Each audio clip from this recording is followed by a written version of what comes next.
Salut à tous. Aujourd'hui on va parler scarabée, parce que les scarabées c'est super cool. Si, je vous assure, ça peut ressembler à des trucs comme ça, ou comme ça. Alors me dites pas que c'est pas joli. Bon, moi je vais être honnête avec vous, je vais vous présenter une espèce qui est peut-être un petit peu moins exotique. C'est un genre de cétoine, c'est Pachnoda marginata. Alors j'ai choisi cette espèce là, pourquoi? Simplement parce qu'on va la trouver pour vraiment pas cher en animalerie, puisqu'elle va servir de nourriture pour des reptiles ou des amphibiens. Donc vous allez la trouver pour 2-3 euros la dizaine de larves, et vous allez la trouver relativement partout. En plus c'est assez simple de maintenance, et ça reste quand même plutôt joli une fois adulte. Alors c'est parti!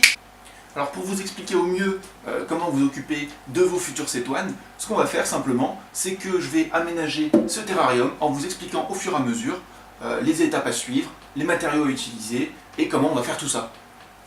Donc, premier truc le plus important, le substrat. Et oui, le substrat, parce que le substrat, les larves, elles vont vivre dedans, mais elles vont aussi s'en nourrir. Alors c'est super important d'avoir un substrat qui soit relativement complet. Et là pour le coup, ce que j'ai fait, c'est que j'ai été mélanger de la fibre de coco, du terreau, et pas mal de feuilles mortes et de bois mort que j'ai été récupéré dans la forêt, puisque ça va être la nourriture principale de nos larves. Donc ce qu'on fait, c'est qu'on va le mettre dans notre bac. On n'hésite pas à en mettre une couche bien épaisse pour que les larves aient de la place pour se développer.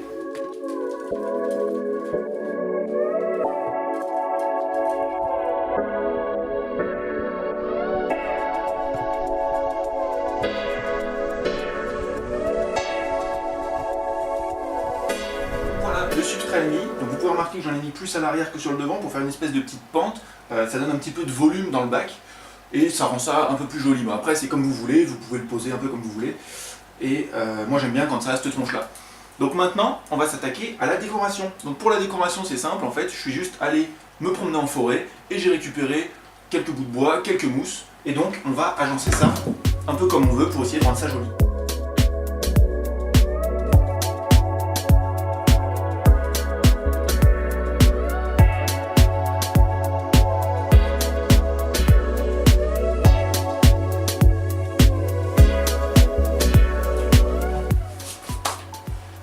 Donc voilà, on a fini avec les bouts de bois, maintenant on va mettre les mousses.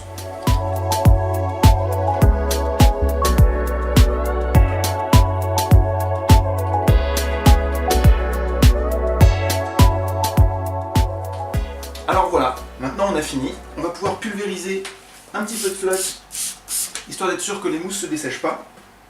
Et on pourra faire des petites pulvérisations 2-3 fois par semaine, parce que les larves, aussi bien que les adultes, vont avoir besoin d'une humidité autour de 40-50%, et donc en pulvérisant une fois de temps en temps comme ça, on va pouvoir se débrouiller pour maintenir cette humidité. Alors comme vous pouvez le voir, j'ai rajouté une petite lampe. Alors pour les larves, c'est pas forcément nécessaire vu qu'elles vont rester enterrées. Par contre, une fois qu'on va être à l'état adulte, c'est bien d'avoir un cycle jour-nuit pour bien les caler comme il faut. Ça va les aider à se sentir bien, à se reproduire comme il faut. Donc c'est plutôt pas mal de mettre une petite lampe si le terrarium n'est pas trop près d'une fenêtre.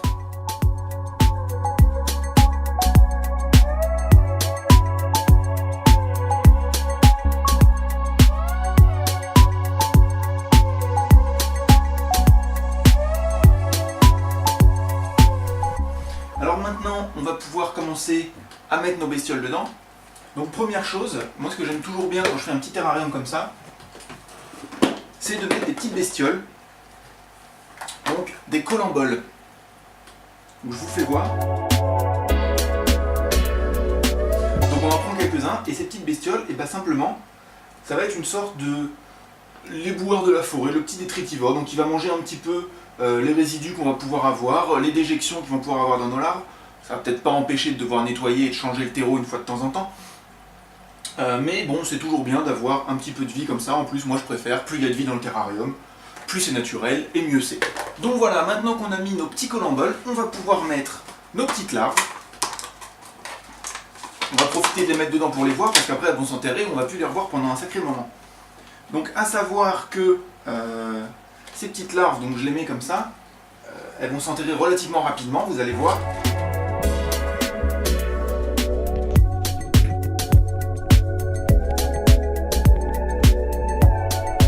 Donc vous avez vu, elles n'ont pas perdu de temps avant de s'enterrer, et elles vont rester planquées là-dedans tout le temps de leur développement. Donc c'est-à-dire environ 3-4 mois pour la larve, ensuite on va avoir 1 mois de stade nymphal, donc on va toujours pas les voir, et du jour au lendemain, paf, elles vont commencer à sortir, et là on va voir les adultes qui vont pouvoir se promener partout dans le terrarium, et on va commencer à les voir un petit peu mieux. Donc la durée de vie de l'adulte après, elle va être de 6 mois, 1 an, selon les conditions et selon la température, puisque vu que c'est des organismes ectothermes, la température à laquelle ils vont être, ça va un petit peu caractériser leur rythme de vie.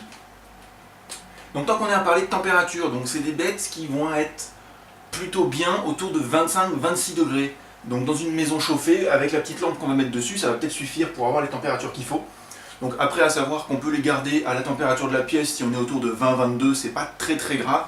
En revanche, ça va ralentir un petit peu leur cycle de vie, et donc ils vont peut-être avoir tendance à se reproduire un peu moins et à être un petit peu moins actifs. Pour la nourriture, donc comme on a dit tout à l'heure, pour les larves, c'est assez simple, parce qu'elles vont se nourrir du substrat dans lequel elles sont, et quand on va arriver sur des adultes, et ben c'est pas beaucoup plus compliqué, on va leur fournir du bois mort, des feuilles mortes, mais surtout, très important, des fruits, donc genre pommes, bananes, des fruits bien mûrs parce qu'ils aiment bien quand c'est un peu mûr, donc si tu as des fruits qui traînent, que tu veux plus les manger parce que tu les trouves un peu avancés, et ben tu leur donnes à tes cétoines et ils vont être super contents. Bon bah voilà, ça y est, je pense qu'on a fait à peu près le tour. Comme tu vois, le petit terrarium il a trouvé sa place en plein milieu de mon meuble, on dirait que c'était fait pour lui, il y a pile poil la place. Donc maintenant j'ai plus qu'à attendre que les larves se développent, se transforment en adultes, et on se reverra à ce moment-là pour voir ce que ça a pu donner. Alors si tu as aimé la vidéo, n'hésite pas à mettre un petit pouce bleu ou à t'abonner sur ma chaîne juste en dessous, ça me fera super plaisir. Allez, ciao!